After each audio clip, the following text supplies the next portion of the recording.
Fala pessoal, bem-vindos a mais um vídeo do Holandês Voador. E hoje eu volto aqui para indicar mais filmes para você assistir na Amazon Prime Video nesse final de semana muito louco. Lembrando que é sempre importante você procurar os filmes também em inglês ou então em outras línguas, porque nem sempre vai estar na língua lá em português. Mas na edição aqui vai estar o nome do filme em português e embaixo o nome dele original, seja francês, italiano, inglês. Serviço aqui, ó. O editor é bom aqui. Beijo, editor.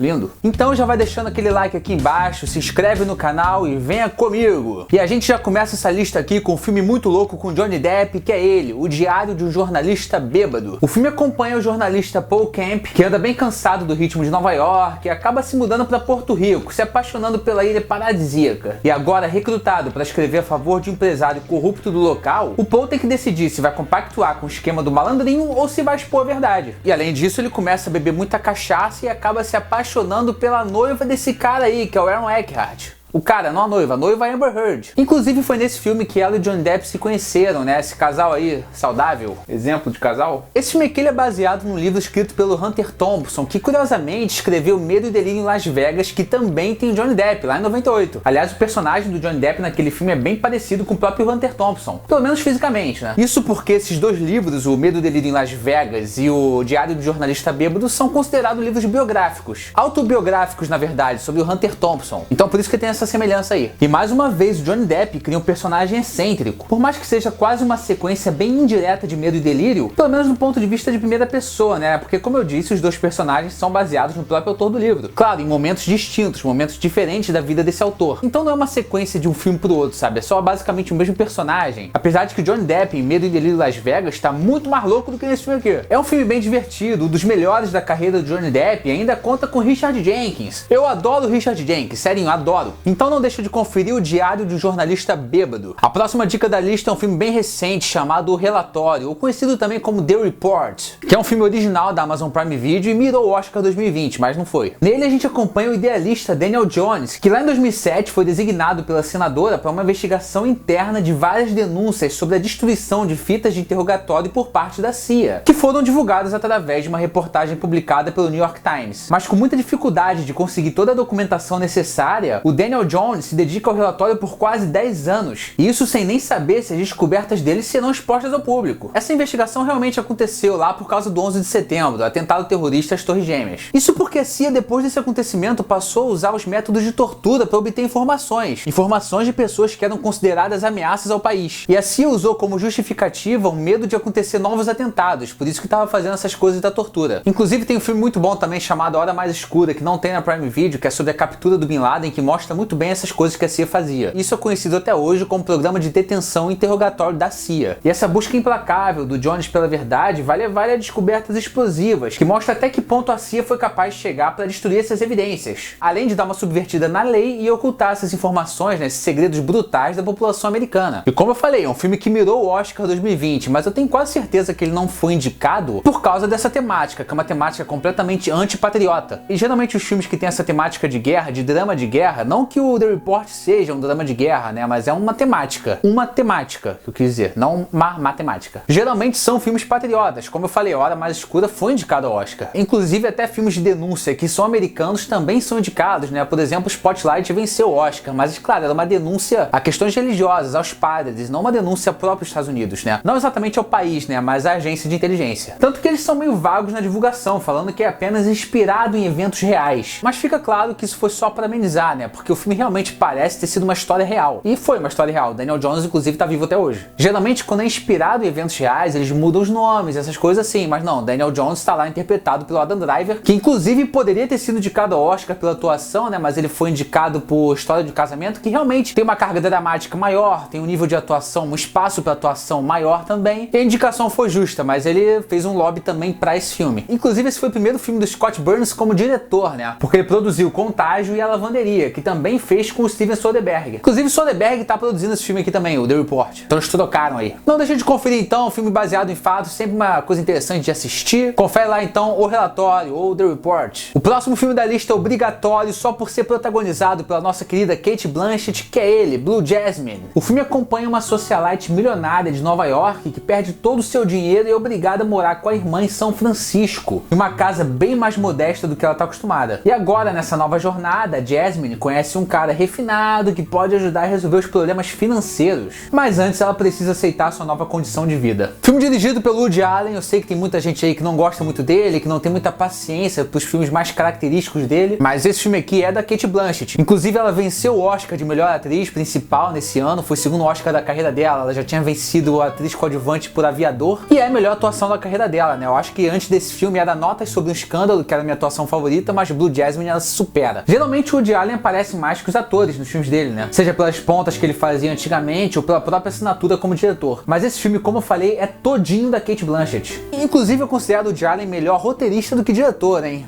Fica aí a polêmica. E é um dos filmes mais dramáticos e pé no chão da carreira do Woody Allen, apesar de ainda ter aquele humor excêntrico que ele já tá acostumado a botar nos filmes, só que esse aqui é mais leve. Mais leve nessa questão do humor excêntrico característico do Woody Allen que eu tô dizendo, porque não tem nada de leve, ele é dramalhão pesado mesmo. Então confere lá, Blue Jasmine, dá uma chance pra esse filme aqui. Eu já indiquei também Meia Noite em Paris, do Woody Allen, que é muito bom e tem na Prime Video também, confere lá. E agora a gente volta com história real com ele, a Batalha das Correntes. O filme se passa no final do século XIX, acompanha uma disputa entre o Thomas Edison e o George Westinghouse sobre como deveria ser feita a distribuição da eletricidade. Enquanto o Edison fazia uma campanha pela utilização da corrente contínua, o Westinghouse defendia a corrente alternada. É engraçado que esse filme tem um clima de disputa bem parecido ali com o Grande Truque do Nolan. Não em questão de qualidade, porque o Grande Truque é bem melhor, mas tem uma atmosfera ali, não só por se passar também no século XIX, o que leva em consideração o figurino, que naturalmente vai ser parecido, design de produção também, claro, vai ser parecido também. E uma curiosidade também é que no Grande Truque, o Nikola Tesla é interpretado pelo nosso saudoso David Bowie. Já nesse filme aqui, na Batalha das Correntes, ele é interpretado pelo Nicholas Hoult. O Thomas Edison, que é vivido pelo Benedict Cumberbatch, que defende a utilização da corrente contínua, ou seja, as partículas que carregam a energia, elas se movimentam no sentido linear, né, no movimento único. Já a corrente alternada, que o Westinghouse apoiava, usa essas partículas mudando de direção constantemente. E é isso que afeta a capacidade de transmitir energia para lugares mais distantes. E é a partir dessas questões que se inicia essa disputa entre esses dois gênios. O Michael Shannon, para variar, rouba a cena, interpretando o Westinghouse, talvez na atuação mais normal da carreira dele. O Michael Shannon, a gente sabe que tá acostumado a interpretar personagens muito loucos, mas nesse filme aqui ele tá,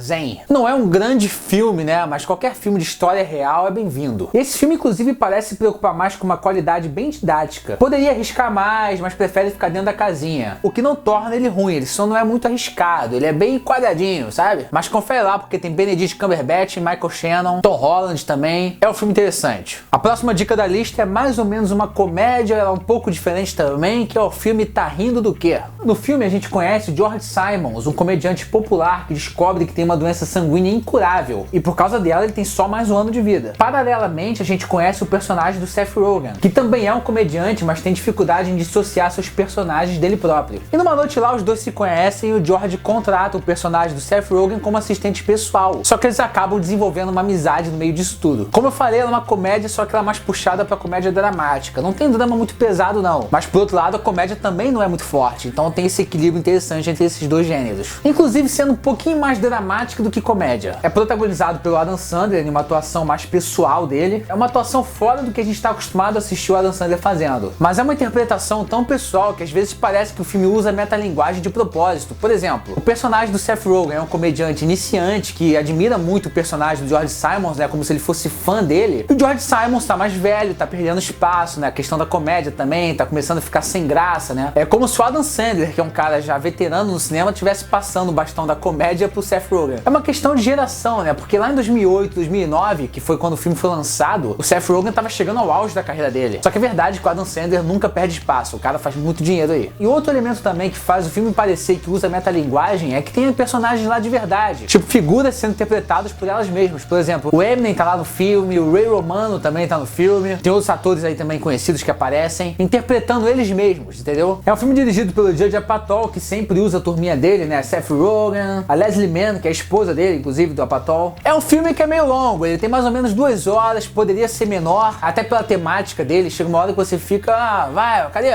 Então confere lá, Tá Rindo do Quê? E agora o filminho do bicho vindo, que não pode ficar de fora, né, ficou de fora na última lista, mas nessa aqui vai ter, que é ele, A Entidade. No filme a gente acompanha um escritor de romances policiais vivido pelo Ethan Hawke que acaba de se mudar com a família para uma casa nova, assim como 100% dos filmes de terror que você conhece. Só que no sótão dessa casa ele descobre vários rolos antigos de filme que trazem imagens bizarras de pessoas sendo mortas. E agora, muito intrigado com o que essas imagens representam, ele e a família logo passam a correr sério risco de morte. Realmente é um enredo bem puxado pro clichê, como eu falei, vários filmes de terror abordam essa questão de uma família se mudar para uma casa nova e ter um sótão lá perigoso. Só que esse filme ele consegue se destacar porque ele é bem tenso, realmente, tem muitos sustos também. Susto atrás de susto, inclusive o maior susto da minha vida foi nesse filme, no final do filme. Eu não só pulei da cadeira, como eu gritei. Quem viu o filme sabe o que é. No final do filme lá tem um susto desnecessário, inesperado também. Mas também é interessante que o filme tenta justificar esses clichês. Por exemplo, o personagem do Ethan Hawke se baseia em casos reais para escrever os romances policiais dele. E nessa casa nova tinha morrido 4 pessoas enforcadas. Então, como eu disse, o filme tenta justificar essas questões aí. É um filme que não se preocupa em abordar um terror mais realista. É uma trama que tem consciência do comportamento implausível do terror, inclusive. Isso é muito bom. Dirigido pelo nosso querido Scott Derrickson, que fez o Doutor Estranho. Fez também o meu filme favorito de terror, que é O Exorcismo de Emily Rose, pelo menos terror baseado em fatos, né? E fez Hellraiser de 2000 e Livrai-nos do Mal. Ou seja, ele tem uma carreira meio inconstante, né? Porque Livrai-nos do Mal é uma merda, mas A Entidade é bom, pode assistir. Então é isso, pessoal. Espero que vocês tenham gostado da lista de hoje. Fiz com muito carinho. Não esquece de procurar os filmes também em inglês, como tá nessa lista aí do print que eu botei. De novo, isso se você não achar o nome deles em português. Por exemplo, A Entidade é sinopse em espanhol. Se você gostou do vídeo, deixa um like aqui embaixo, se inscreve no canal para mais dicas semanais e vídeos diários no Holandês Voador. Não esquece de seguir a gente nas redes sociais, estão aqui embaixo na descrição. E é isso aí, valeu!